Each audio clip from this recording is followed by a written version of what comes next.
Olá, bem-vindos ao podcast Top of Mind, a Tribuna. Esse é o último podcast, o último episódio dessa série de 2024.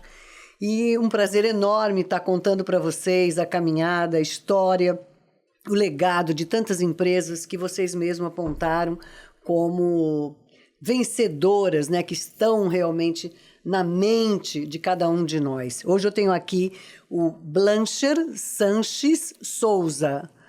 Eu tenho certeza que muita gente está falando, mas que nome diferente, francês, um nome francês. Blancher, me fala em primeiro lugar qual é a tua posição dentro da Gelog, para a gente poder discorrer mais sobre essa empresa. Bom, Cristina, primeiro eu queria dizer que é um grande prazer estar aqui com você hoje, participando. Prazer é meu. Bom, hoje eu sou diretor de operações do Grupo Gelog, trabalho na empresa desde o começo, né, desde a fundação, e para mim é motivo de orgulho estar aqui hoje falando da empresa aqui junto com você. Coincidentemente, né, com a premiação, a Gelog completou no mesmo mês, né, da festa, do evento, ela completou 22 anos de existência. Então, acabou sendo um presente para nós, né? Para a Gelog participar. Com certeza. Nossa, eu estava pesquisando sobre vocês, né? Realmente é uma empresa que a gente ouve falar. E aí eu falei, não, eu quero saber com detalhes e sei que a gente vai contar tudo hoje aqui com detalhes, tudo que a Gelog faz. E eu estava vendo exatamente isso, que ela foi fundada em 2022. Daí eu pergunto, como é que surgiu... 2002, olha aqui. Como é que surgiu a Gelog? Qual a origem? Na verdade foi uma junção, né? O Adriano, que é um dos donos da empresa, um dos presidentes da empresa, né? Ele trabalhava numa outra empresa de transporte já, a vida profissional dele inteira foi no transporte. E surgiu a ideia de montar o Grupo Gelog, né? Na verdade é só a Gelog, né? Na época, que era uma empresa de transporte. Então, nós começamos muito pequenos, né? Muito modestos mesmo. Então, acho que nós tínhamos 3 ou 4 caminhões só na frota. E tinha o Nelson, que é um outro sócio da empresa. Ele tinha uma outra empresa chamada TMN Mudanças, que é como se fosse uma... Sim, essa daí eu conheço. Então não existe mais a TMN? Existe, porque a gente vê muito essa sigla mas não também. faz mais parte do grupo, Sim. Né?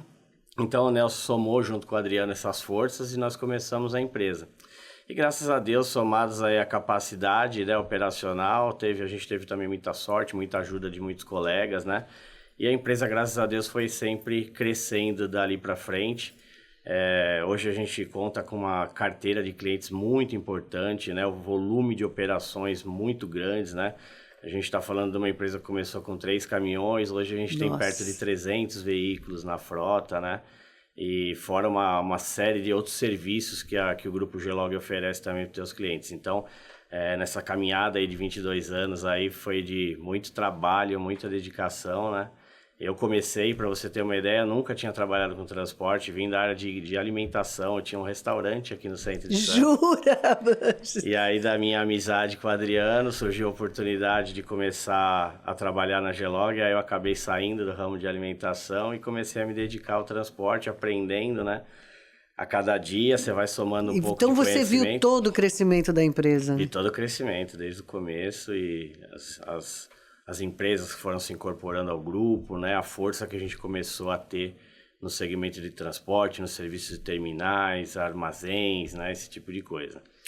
Olha, eu estava vendo aqui que a Gelog atua em logística, transporte rodoviário de carga e comércio exterior, portos, aeroportos, carga geral e excedentes, que eu quero saber o que é esse carga geral e excedente, containers, armazéns gerais em operações de terminal, ou seja... é multidisciplinar, digamos assim, né? Ela envolve todas as necessidades que se tem nessa questão do transporte, da logística. Exatamente. É que assim, hoje em dia a Gelog começou somente com o transporte, mas aí os clientes vão sempre precisando de algo a mais, né? Então, às vezes ele tem uma carga de importação, por exemplo, que está chegando, mas ele não tem espaço para armazenar na fábrica. Então, ele precisa de um armazém para guardar essa carga para ele, enquanto ele ainda não tem espaço para receber essa carga. Fora isso, por exemplo, a Gelog também ela trabalha como Redex, né, que é um recinto alfandegado de exportação. Então, os clientes trazem também as cargas da fábrica para o nosso Redex.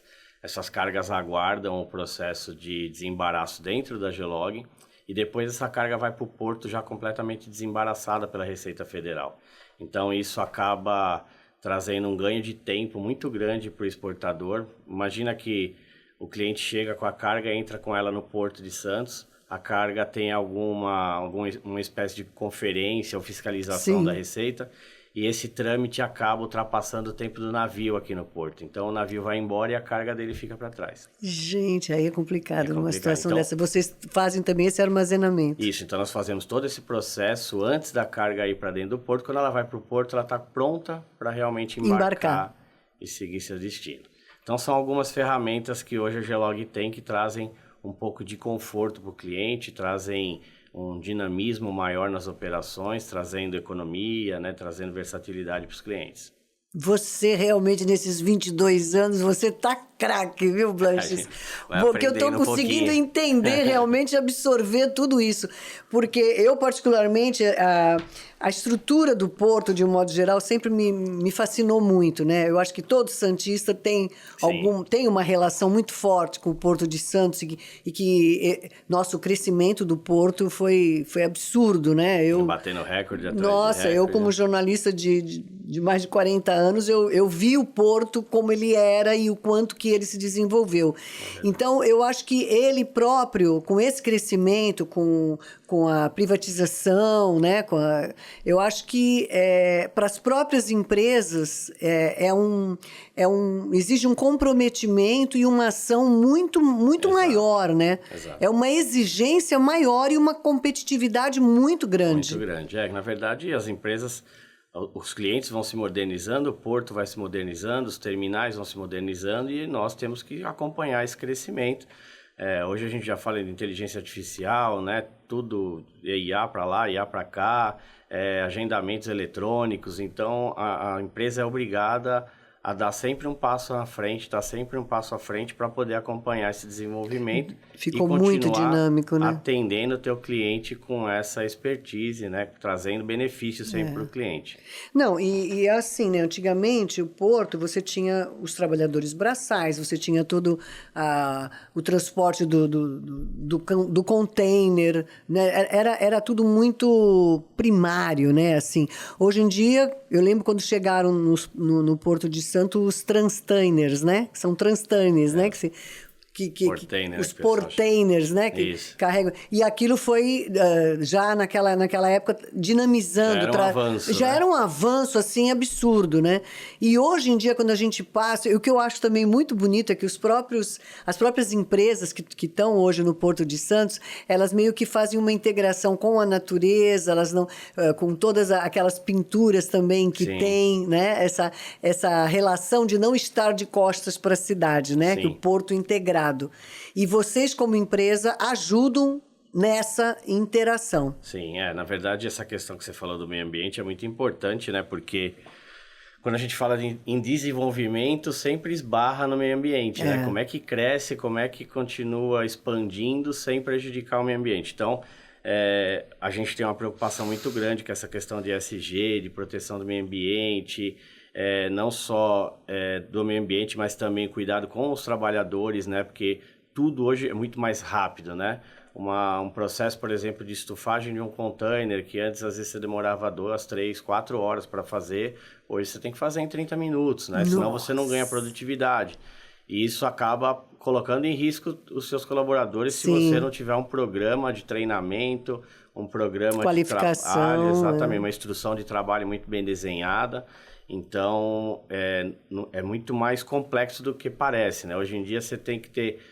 A gente fala em menos pessoas trabalhando, mas ao mesmo tempo, em torno, você tem que ter muito mais gente trabalhando, porque você tem que ter segurança do trabalho, pessoal que está empenhado em verificar as funções que aquele colaborador vai fazer, se ela tem algum risco, se aquele colaborador está se expondo a algum risco que a gente vai ter que tratar de algum jeito diferente, qual que é o EPI necessário para realizar aquele tipo de atividade. Então, bem complexo. Equipamento de segurança. Exatamente. Né? É bem complexo. E a gente está falando de colaboradores, né? A sede da Gelog é?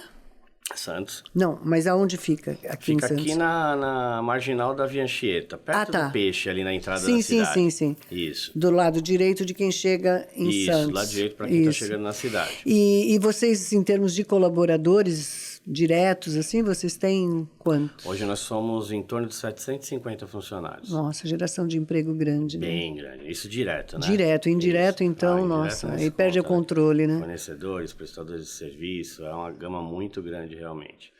Bastante gente. E qual seria, assim, o prognóstico de vocês para os próximos anos, né? São 22 anos, vamos fazer uma projeção mais a curto prazo, vai?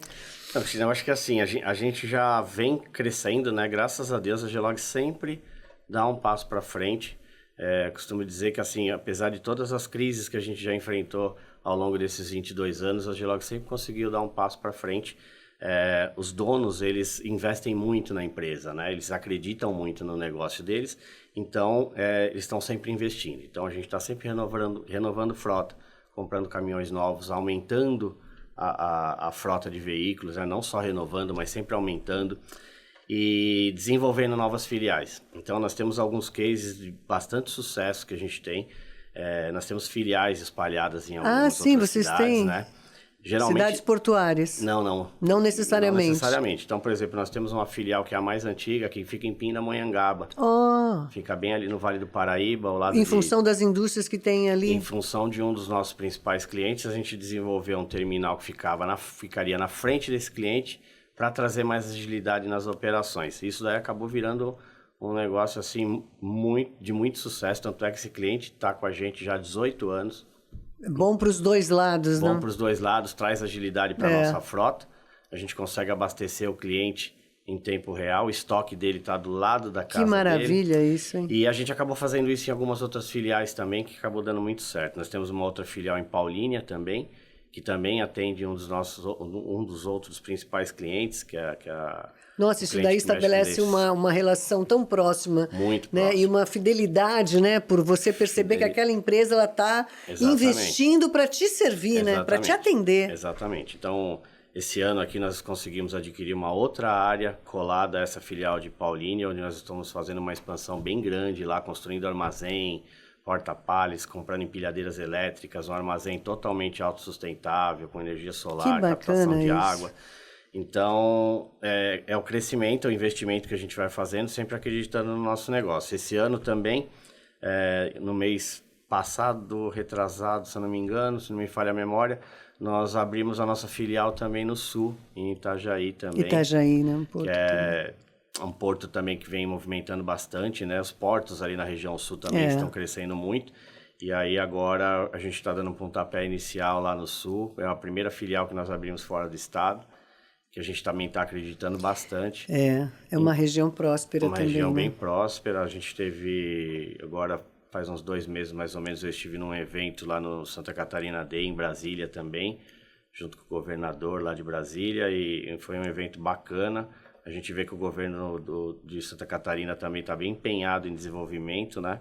E a gente tem que estar aí, né? Tem que estar junto, lógico, porque existe uma competição também no setor, né? Eu presumo que seja uma competição grande, né? Grandes não digo concorrentes, né? Mas parceiros de negócio que nós temos em Santos também estão indo para outros portos. Lógico, e a gente tem que acompanhar. Avançar, né? Tem que estar avançando. Até em função da movimentação toda, né, do terminal então, em Santos, né? Impressionante, porque a movimentação do porto cresceu barbaridade, cresceu né? muito. A gente tem que comemorar, mas também todo crescimento traz alguns problemas, né? Então, a gente hoje tem muita dificuldade de acessibilidade ao porto. Ia te perguntar isso, os desafios. Não? Existem muitas dificuldades. Eu imagino, porque vocês que fazem esse transporte todo de carga... Até a questão climática interfere também ou não? Não mais. Não, acho que não. Mas a questão mesmo de concorrência de veículos, né? De veículos. A gente fala que o porto ele não cresceu, ele continua do mesmo tamanho de 30 anos atrás, né? O que melhorou muito foi a tecnologia, a agilidade no recebimento e expedição de cargas. Rapidez, isso cresceu muito, né? Mas não a contento do volume que chega no Porto de Santos em função da quantidade de rodovias que nós temos, né? A única rodovia que a gente tem hoje é Anchieta, descendo, né, caminhões. Então, já se fala muito aí nos estudos que estão sendo feitos para ampliação, né? Terceira via e tudo mais. Mas os clientes estão se sentindo sufocados, né? Tem muito cliente sofrendo muito com esse gargalo. E aí acaba migrando para outros portos para conseguir escoar as suas cargas. E aí a gente tem que acompanhar, né? Senão você acaba... Lógico, senão você acaba ficando também... cliente. Né, estabelece uma zona de conforto que não é nada confortável, né? Economicamente, nem... Exatamente. Não é viável, né? E aí você acaba tendo que, às vezes, empurrado, você acaba tendo que acompanhar o teu cliente. E eu achei bacana isso que você falou da Gelog, dar um passo de cada vez. E eu estava vendo que a filosofia da empresa é estar sempre na frente. Exato. Vem ao encontro disso que você está falando, né? Esse é o nosso slogan hoje. Então, exatamente, eu tinha pensado, como é que se dá isso, estar um passo sempre à frente? É que vocês têm essa visão da necessidade do cliente. Vocês conseguem enxergar, às vezes até antes, né? E fazer a proposta para o cliente, como essa, vamos dizer, esse armazém, esse espaço que vocês criaram lá em Paulínia, para atender um cliente que, no fim, acaba se tornando... tendo uma necessidade de ampliação, porque outros clientes da região passam a se servir do trabalho de vocês. Eu digo assim, né, que a gente tem que estar muito próximo do cliente, né? Então, estando próximo do cliente, você vai entender realmente as necessidades dele, às vezes muito antes dele, né? Você coloca alguém que está à frente, por exemplo, de uma cadeia de suprimentos numa indústria, ele não conhece muito de logística, né? E você que está vivendo isso no teu dia a dia, você consegue entender algumas ferramentas que você pode oferecer para ele que vai trazer benefício na logística de trabalho da indústria. Seria assim uma harmonia, né? Exatamente. Eu acho isso daí genial, porque você tem você já é prestador de serviço da empresa e você chega para a empresa e fala: o que você acha da gente fazer isso, isso, isso? A gente vai investir para, né? Vocês vão ter um retorno mais rápido e nós também vamos ter de poder estar ampliando o nosso tipo de atendimento, né? Genial. Até a questão de entender as demandas, né, do cliente, né? Como é que a gente já vem fazendo reuniões, por exemplo, nós estamos agora no mês de novembro, a gente já vem fazendo reuniões com os nossos clientes desde setembro, para entender como é que vai ser 2025. Como é que vai, igual que são as expectativas de crescimento, existem, não existem, para que a gente possa também nos preparar para poder atender a demanda dos clientes, né? Então, acho que essa proximidade é o que faz toda a diferença. E a gente estava falando dos 700 funcionários, 750 mais ou menos. Como é que se dá essa capacitação e o desenvolvimento dos colaboradores? Qual é o... Isso é bem importante também. Na verdade, assim, hoje nós temos alguns critérios, né, para contratação, né? Por exemplo, a parte administrativa, obrigatório ter já iniciado ou já ter um curso superior para que a gente tenha uma régua mais elevada e uma prestação de serviço mais eficiente. Nós temos muitos motoristas, né, na empresa. Esse é o nosso grande calcanhar de Aquiles, né? Não só na Gelog, mas eu acho que em todas as empresas de transporte. Falta mão de obra.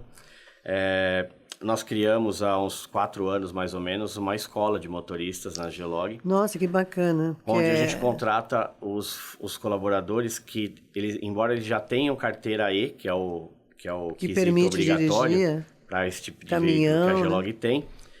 Curso MOP, né, que é o manuseio de conhecimento de manuseio de produtos químicos, né, no transporte, mas ele ainda não tem experiência, ele nunca pegou um veículo articulado, né, e não é tão fácil quanto parece, muito pelo contrário, né, é muito difícil.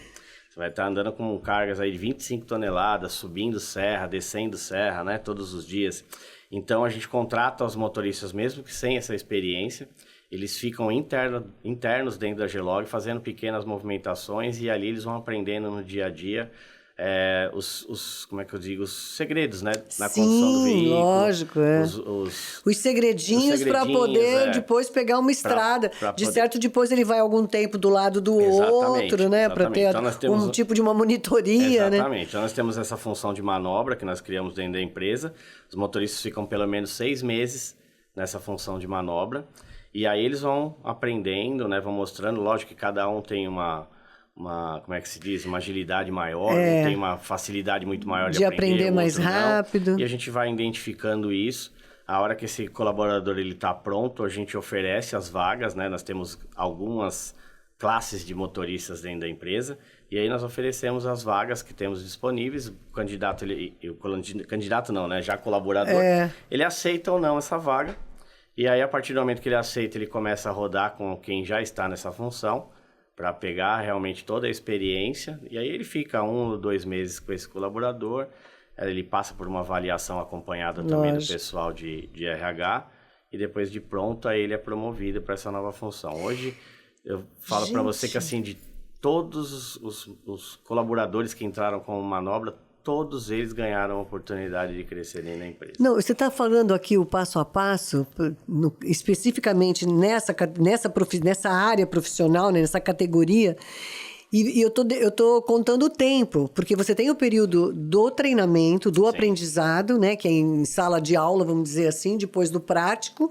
Você tem o período que ele fica interno nas manobras, você tem o período que ele sai do lado de um motorista já qualificado e já para fazer o trabalho, e o inverso, quando ele vai para a direção e o outro vai do lado até ele assumir. Quer dizer, é um investimento muito grande no profissional, né? Sim, mas sabe que dá muito certo. E eles ficam bastante tempo? Ficam, Existe essa fidelidade? O que acontece? O que a gente conseguiu identificar durante esse tempo, né, nessa função? O candidato, o motorista sem experiência hoje, acho que não só no Porto de Santos, mas em qualquer outro porto, ele dificilmente consegue uma vaga de trabalho sem ter essa experiência comprovada em carteira. Então, a maioria vai para trabalhos que não tem registro, trabalham como freelance, fazendo esse tipo de operação que tem muito aqui em Santos. Que é muito arriscado. Arriscado. Caminhões, às vezes, sem condições de uso. Sem condição. O próprio motorista, às vezes, esses dias atrás ainda saiu uma matéria muito grande sobre isso. Exato. Né? Então, eu costumo dizer que eles acabam criando um afeto muito grande pela empresa. Não só por ter dado a oportunidade para eles. Passam a vestir a camisa com orgulho, né? Exatamente. Então, assim, graças a Deus, a gente tem tido boas experiências com essa função. Tem motoristas que começaram com manobra, que hoje já estão dirigindo o rodotrem, que tem 30 metros, que andam com 2 contâneos simultâneos. Então, é um motivo de orgulho para nós, efetivamente. Mulheres também, a gente tinha muita dificuldade de trazer mulheres por volante. Hoje a gente já tem, acho que 10 ou 15 mulheres trabalhando nos caminhões. Uau, que demais, que bom. Bem bacana. Mulher dirigindo rodotrem também, que são esses veículos maiores, com 30 metros de comprimento. E também começaram da mesma forma, entraram como manobra, foram adquirindo experiência, as oportunidades foram aparecendo e mulher é fogo, né? Mulher quando quer... Quando quer vai dirigir, vou dirigir um caminhão, eu vou dirigir um caminhão. E também, assim, é motivo de orgulho para nós, porque onde elas vão, sempre tem elogio dos clientes, pela gentileza, né? Pela forma de conduzir as coisas. Determinação, né? Exato. Que tem, né?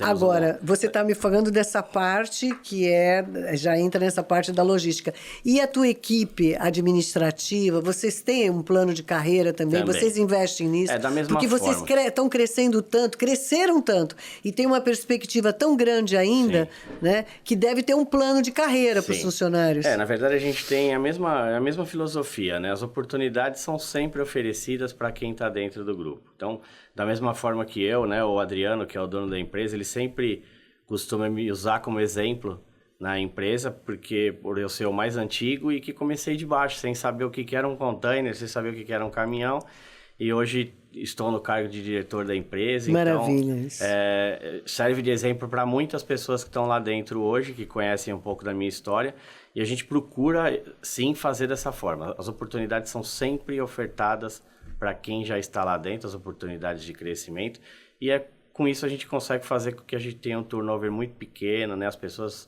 gostam de trabalhar na Gelog, querem se manter na Gelog, e é bacana, é motivo de orgulho, efetivamente. Dentro do que a gente tem em termos de perspectiva nacional, né, do Porto, inclusive agora tem uma mídia muito bacana que a TV Tribuna está colocando no ar, que é o Porto de Santos, o Porto do Brasil, né? Mostra toda a trajetória. Inclusive tem uma partezinha lá que diz assim, que é a menor distância entre o Brasil e a China.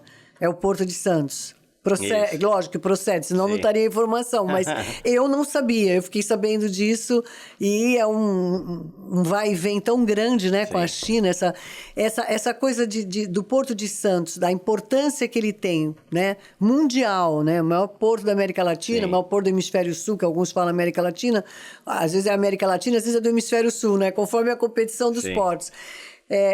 Como é que vocês enxergam isso? Como é que vocês conseguem identificar essa situação do Porto de Santos? Então, eu acho que a gente precisa realmente continuar com esses investimentos que vêm, né? A gente tem muito projeto aí para acontecer. Agora a gente está falando do túnel, né? Isso. A gente está falando da mudança do terminal de passageiro. Isso. Então, para a parte lá do Valongo. para a parte do Valongo. Então, estamos pensando em desenvolvimento de outros terminais portuários. O que a gente precisa é isso, né? Investimento, fazer com que o porto continue crescendo para que a gente consiga se manter nesse ranking tão importante que a gente se mantém durante tanto tempo. Para fazer isso, a gente precisa realmente continuar investindo, porque senão acaba acontecendo o que eu falei lá atrás, os clientes acabam migrando para outros portos. Não que não seja importante para o Brasil, né, num todo, né? Mas para a gente aqui, para a região, né? Mas em se tratando de Santos, né, do Porto de Santos, a gente precisa realmente continuar investindo. A gente vê que a iniciativa privada investe, né, pesado todos os anos. Os terminais passam por licitação, né? Então, a gente precisa garantir que essas licitações sejam cumpridas à risca, que o que foi prometido de investimento realmente seja aconteça, feito e que atenda realmente a demanda da que o porto precisa, que as empresas precisam, né? Para que a coisa realmente rode 100% e que a gente continue com esse volume que a gente tem hoje. Daí para frente, né? Daí para cima, né? E vocês estão recebendo receberam, né, o Top of Mind pela primeira vez, né? A gente está chegando ao final agora da nossa entrevista. Olha como passou rápido, Blanche. Eu estou adorando falar teu nome, hein, Blancher. Diferente. Como é que o pessoal te chama no dia a dia? Blancher mesmo. É Blancher mesmo? Eu tenho que repetir, sempre tenho que repetir mais uma vez, né? Mas depois que aprende... Não é? Olha, eu estou chiquérrimo esse francês aí. E o que representou para vocês? Porque é a primeira vez, né, que vocês ganham o Top of Mind. Quer dizer, a gente sabe que é um prêmio que tem um critério muito rigoroso, né, que está na hora da pesquisa que o IPAT faz, né, que o Instituto de Pesquisa Tribuna. Como é que vocês receberam essa notícia, essa informação? Olha, vocês foram os mais citados no setor de transporte. Como é que vocês receberam foi muito isso? bacana, porque a gente investe tanto, né, com relação principalmente a parte do social, a Gelog ajuda muito, então... Nós temos vários programas sociais, a gente investe tanto no esporte aqui em Santos, corrida, os 10 km da tribuna, 5 km da tribuna, tem uma equipe nossa enorme que participamos de várias ações sociais, então a gente investe muito no marketing para que a gente realmente seja reconhecido, né? Que a empresa seja reconhecida. O nome, né? Começa a marcar, né? Gelog, é muito importante, né? Isso. A Gelog, ela acabou virando uma referência de transporte em Santos, é uma marca hoje. Então, eu acho que é o resultado, né? Esse prêmio veio para realmente coroar todo esse trabalho que a gente veio fazendo ao longo desses anos para colocar realmente a Gelog no Top of Mind. E eu fiquei muito feliz de conhecer mais sobre o trabalho de vocês. É um nome que a gente ouve muito, mas até por não sermos assim, por eu não ser no meio da área, né, do Porto, embora seja fascinada por tudo que se refere ao Porto, eu fiquei muito contente de ouvir o Blancher falar da Gelog. Queria te agradecer muito, Blancher, as informações que você prestou, a tua presença aqui, agradecer a Gelog que está impulsionando tanto essa área de logística, de transporte e valorizando os funcionários, né, que trabalham lá, que eu tenho certeza que devem ser genuinamente da região, né? Sim, então são postos de trabalho que vocês geram, vocês conseguem impulsionar, alavancar a nossa economia e vocês são de parabéns por tudo isso. Obrigado, senhora. Obrigada. A gente agradece a oportunidade. Esperamos que o ano que vem estejamos aqui novamente. Vamos torcer, já estou aqui na torcidinha. Obrigada, viu, Blanchard? Obrigado a você. Bom, você pode acompanhar esse podcast e todos os outros no Spotify, no YouTube, na editoria www.topofmind.com.br. Esse foi o último podcast desse último episódio, né? Último podcast dessa série do Top of Mind da Tribuna 2024. Foi um prazer enorme conversar com empresários e representantes de empresas que têm um valor enorme para a nossa região e que foram apontadas por você, que é cliente, consumidor, como uma empresa top of mind, a Tribuna. Obrigada, um beijo no seu coração. Até!